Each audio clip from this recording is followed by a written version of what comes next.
listening to the What the Wrestling Podcast, the show that brings you all things wrestling with your host, RJD.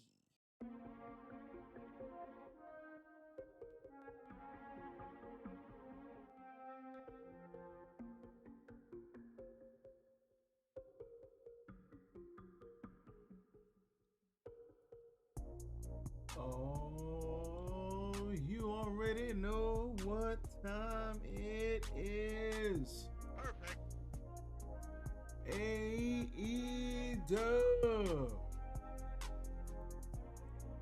Perfect. AEW, everybody. We are back. AEW has returned with a very good Dynamite tonight. A lot going on, and I can't wait to talk about it. So, let us not waste any more time. Hit the like button.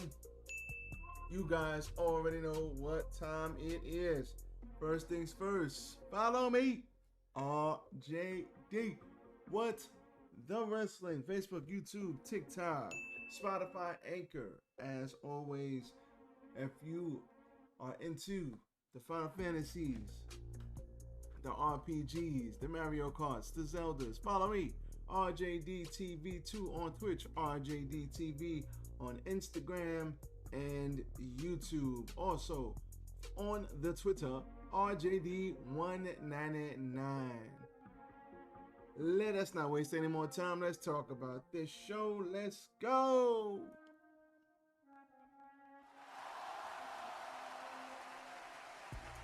Yes. Tis I, RJD here. Welcome. I know you guys are probably wondering what the hell, what's going on here. You got new setups. You got things going this way. You got things going that way. Well, I got new setups now, y'all. Okay? So, all we're going to do is we're going to make sure we get everything in its proper place. As I'm trying to get my seating right. All right, we're going to get sure everything is in its proper place so that I can compensate. It is extremely hot in this room, but it's all good. I will correct that by the next show. AEW, everybody. July 5th was in Canada. Shout out to Jericho and Omega. Crowd was loving that, I'm sure. Clap it up. Yes.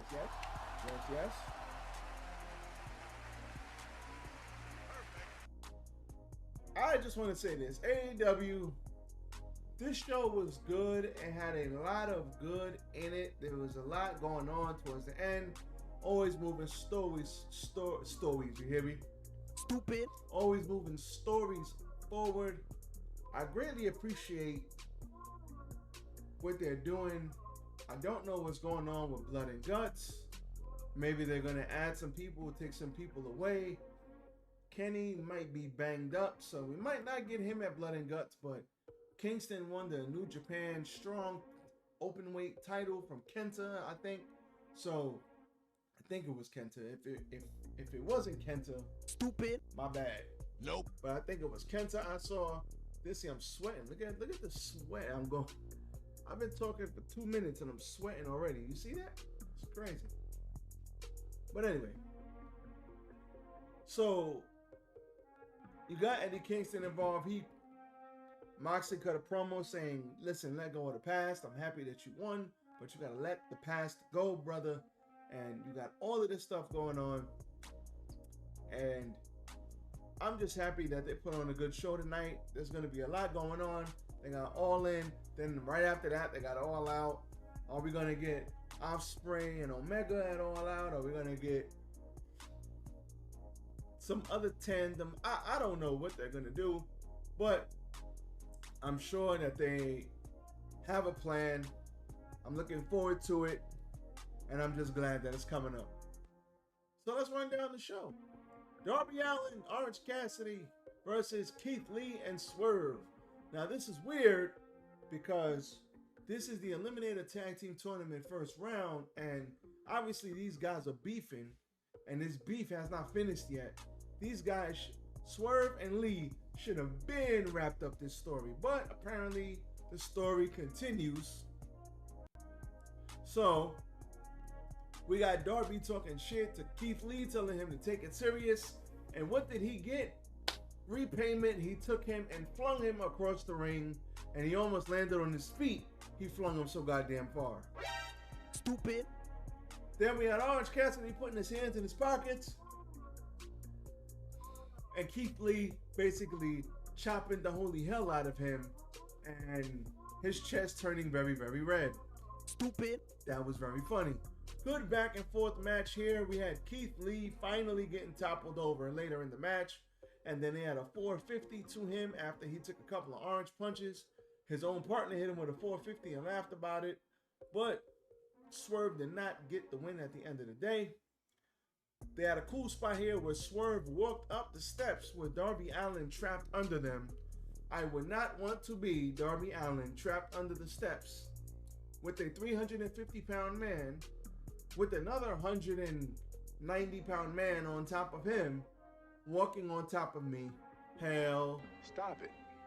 Get some help. To the no. Nope.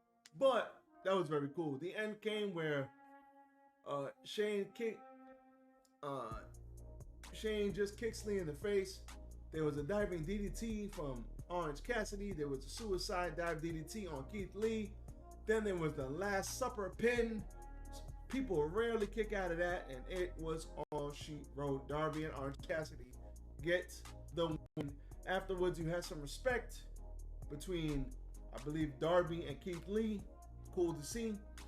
Then Jungle Boy came and said he was going to talk to Tony Khan for a title shot for the FTW title, and then he got quickly came in the truck. Hook was right there, beat him up. He got back in the truck and drove off. Hook was tight. Hook just wants to beat the holy hell out of Jungle Boy. Not gonna lie, can't wait for them to fight. It's gonna be great. Can't help but feel that Jungle Boy's gonna win that match though. He's definitely gonna cheat, but I can't help but feel he's gonna win that match. Then we came back from break and we had a vignette of Adam Cole and MJF training in the gym. MJF doing, what did MJF add? 369, no. What is the bar? 45, 45, 345s. Let me do the math on that real quick. So we had MJF with 45 times 6, 270 plus 25. MJF had about 300 pounds on the bar, 300 pounds, lifted it 5-6 times. Adam Cole then sat down and said, hey, you need a spot, man? Adam Cole was just like, And then when Adam Cole went to sit down, MJF was, hey, man, I'll spot you. Then Adam Cole was just lifting up to 300 pounds like it was nothing, and they zoomed the camera in. They zoomed the camera in. What's wrong with my camera? Oh, it's not working? Damn, that was an epic fail. Stupid. I was gonna say they zoomed the camera in, but it's not working. Now it doesn't want to work out of all days. But anyway, they zoomed the camera in, and it was extremely. Oh, what's in my camera? Oh, there we go.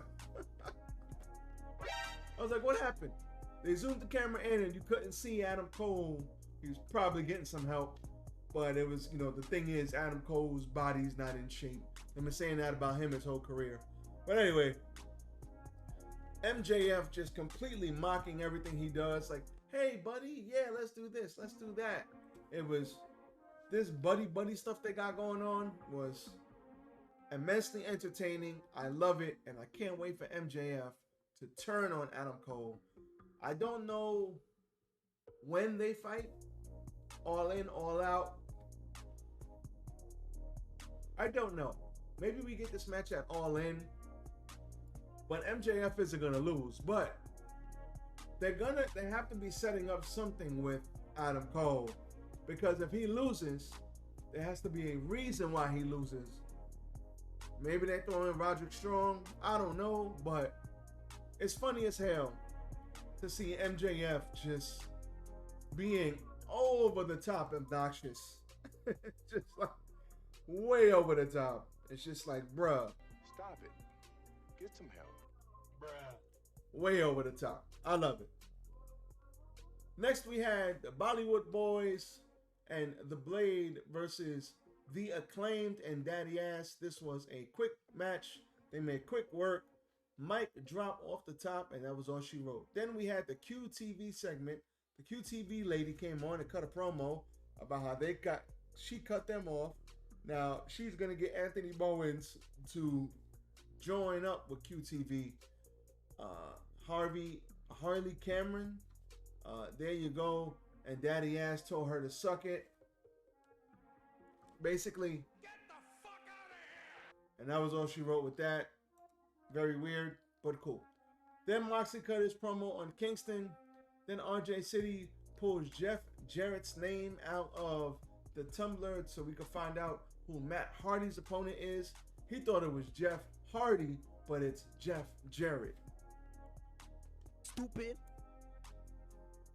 More Jeff Jarrett. Surprise, motherfucker. Jeff is great. Then we had Chris Jericho coming out, said it was bittersweet for him there because he's had a lot of losses. A lot of things go down recently. He's got to make some changes. And what better place to do it than the Providence of Alberta? So that was great. He said he's here a couple of days early, and he drove up and down the highway, and it reminded him of his passion for wrestling when it meant everything to him. It reminded him that wrestling is still everything to him, and it reinvigorated and resurrected him, and it's time to be the best version of Chris Jericho ever. Damn, son, where'd you find this? Here comes Don Callis, and Don Callis basically says, if it wasn't for me calling you and you having that match with Kenny, none of these people would be here. And then Jericho said, hey, well, if it wasn't for me getting up with you, getting you back into the wrestling business, and getting you back into AEW, then you wouldn't be here. So he says, listen, he's created a new family, and his new family is based on trust. And when he thinks about trust, he thinks about the greatest of all time, the man who beat Kenny Omega and his friend of 34 years. He thinks of Chris Jericho, and he is here to formally ask Chris Jericho to join his family. Jericho said, you think I want to join you? You want to know what's going to happen? If you ask me to join you, I got one word for you, and that word is maybe. Okay, I'll take it. So we'll see what happens moving forward there. We got a video package with Samoa Joe and CM Punk. CM Punk said, let me know when I'm telling lies. I'm finally going to beat you, Samoa Joe. Definitely looking forward to that match. Roderick Strong said he feels great and the trainer wants him to be cautious. And Adam Cole rolls up, gives him some encouragement. Roddy is worrying about Adam getting too buddy-buddy with MJF. Cole says he's got this, don't worry about it. Enter Adam Cole and MJF versus The Butcher and Daddy Magic, Matt Menard. Basically mocking everything Adam Cole did going down to the ring. Said, cut my music. He did the whole thing where he walks down like this. He said he did the whole thing where he does boom. And then he did the Adam Cole, baby. He did all of this. MJF is the greatest. Just basically playing a total babyface in this match. Total babyface. At the end, Adam Cole is about to win with the boom. MJF says, tag me in. He doesn't do it. Hits him with the boom and he wins. Then it goes crazy after that. So, after the match, Cole is about to leave, but Max gives him a big bear hug. Collects his title. And MJF asks, is anybody, do they have any devil worshippers in the house? He says, listen. He asks Cole if he wants to have another session. Adam Cole agrees with him. MJF puts his own title down and says, listen, I got one more thing to do. I got to wish you a happy birthday. Damn, son, where'd you find this? It was happy birthday for Adam Cole. Complete streamers came out of nowhere. The hell? Streamers came out of nowhere. And he called for the birthday stuff. They brought down the cake. They had balloons. He was talking. He put a hat on top of Adam Cole. He was saying, listen, Max, listen. He puts the damn whistle in his mouth and he just shuts him up. Everybody starts laughing. And then he says, listen, I'm going to sing you a soulful rendition of Happy Birthday. And then he starts singing Happy Birthday. If you didn't know, now you know MJF can actually sing. Bruh. He actually is a good singer. No cap. Stop the cap. And Cole cuts him off and he says, listen, thank you. He goes to put his hand. Then he was like, you know, you got to make a wish. He makes a wish with the cake. He blows out the candle. He moves. The hell? He smashes Max's face into the cake because he saw it coming. He eats some cake because the crowd said eat some cake. He tells him thank you. And then he says sincerely, thanks, buddy. Thanks, friend. Keyword there, friend. And then he leaves. Gonna be so great when they eventually break these guys up because this ain't gonna last long. Britt Baker cuts a promo on Ruby Soho saying that you can't take her pride, and she won the title last year, the Owen Hart Cup title that I believe she carried to the ring. Then you had Garcia and Sammy Guevara saying, listen, maybe Garcia asks what maybe means to Don Callis, and Jericho says, listen, you don't need me, all right?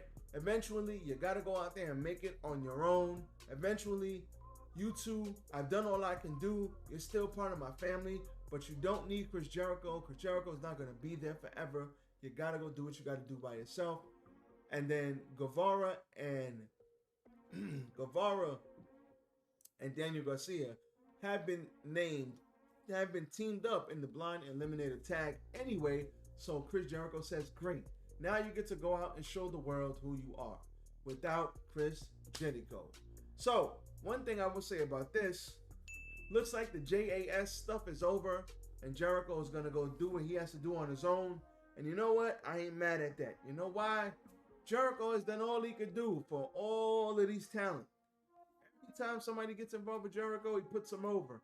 From Orange Cassidy to Daniel Garcia to he's having fights with the Elite and everybody else to MJF. Everybody, every time somebody gets in there with Jericho, he tries to elevate them the best he can.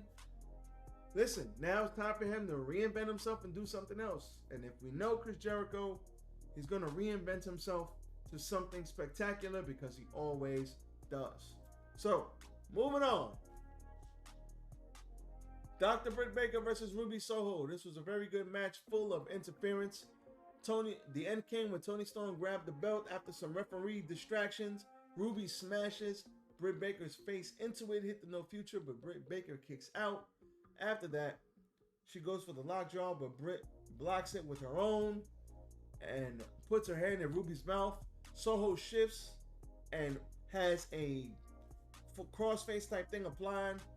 Baker rolls around, the lockjaw applied, but the Outcasts pull Ruby Soho out of the ring. Afterwards, Britt Baker goes out there, beats both of them up, kicks Tony in the face, stomps her in the head. Afterwards, she gets back inside, she puts her on the top rope. She goes for the head scissors, and she goes for the same pin attempt that she won with last year, but it was reversed, and instead of her winning that way, Ruby wins that way because she grabbed Tony Storm, who grabbed Saraya, and they used the leverage to win. Very creative pin, very creative way for her to win. I liked it. It was dope. And Ruby Soho gets the win, which she definitely needed. Perfect. Sky Blue comes out to confront her, and that's all she wrote. Moving on. Then you had the main event, Kenny Omega versus Wheeler Yuta. The end came where there was elbows, there was a dragon suplex, a V-trigger, an electric chair. Yuta slips out. There was a seatbelt pin. He tried to get it the same way he beat him at the last, on 2 pay-per-views ago. But to no avail, he kicks out. Wheeler comes out of the corner, eats a power bomb and a V-trigger for 2. Don Callis comes down, but that was a distraction for the Konosuke Takeshita to hit the Blue Thunder Bomb. Yuta comes off with a splash. Omega kicks out. Wheeler goes back up top, but Kenny Omega punches him in the face. Now, I don't know if that was a low blow attempt or if that was a punch in the face attempt, but he picked him up, hit him with the one-winged angel. Gets the win, but Claudio comes down, puts the boots to Omega with Takeshita's help, and then the Hung Bucks come down and make the save. V-trigger on Claudio. Hangman is about to hit Claudio with the chair, but the Dark Order comes down and takes the chair away. Perfect. And then after that, they stare each other down, and then you got the Hung Bucks in the ring, Blackpool Combat Club outside the ring, Dark Order on the other side, and complete chaos at the end of this. Now, they did run out of time. I think they had 2 minutes run over. So I don't know if that's why things look clunky at the end or if they just ran out of time. But they ran out of time, so shit happens. So I do think that I love the fact that they're adding the Dark Order into this. The Dark Order is going to play the Dark Order is going to play a major role in this feud. I would not be surprised if the Elite lost Blood and Guts because of the Dark Order. But if the Elite if Kenny Omega fights in Blood and Guts and the Elite get what the hell is his name? If they get the Golden Lovers back, his name is escaping me for some. Kota Ibushi. If they get Ibushi, yeah, they not gonna lose. They're not gonna bring in Ibushi to lose. But there's a lot going on, a lot to look forward to, a lot of wrestling. Collision is in Jersey in a week, 2 weeks. What the Wrestling will be in the building. This guy right here. It's gonna be dope. Looking forward to taking a hell of a lot of videos. They will be on the channel. That's coming soon. I did not get a chance to watch Collision last week, but I will watch Collision this week because of Joe and Punk. I will make sure I tune in. I heard the ratings weren't that good, but listen, as long as they keep giving it special treatment, the ratings will move. I know they're on a rough night, but things will look up. Rough night aside, give Collision some time. Rome wasn't built in a day. As for me, I'm out of here. Enjoy the evening, everybody. Everybody be safe. I am out. What the Wrestling? We here. We gone. Peace.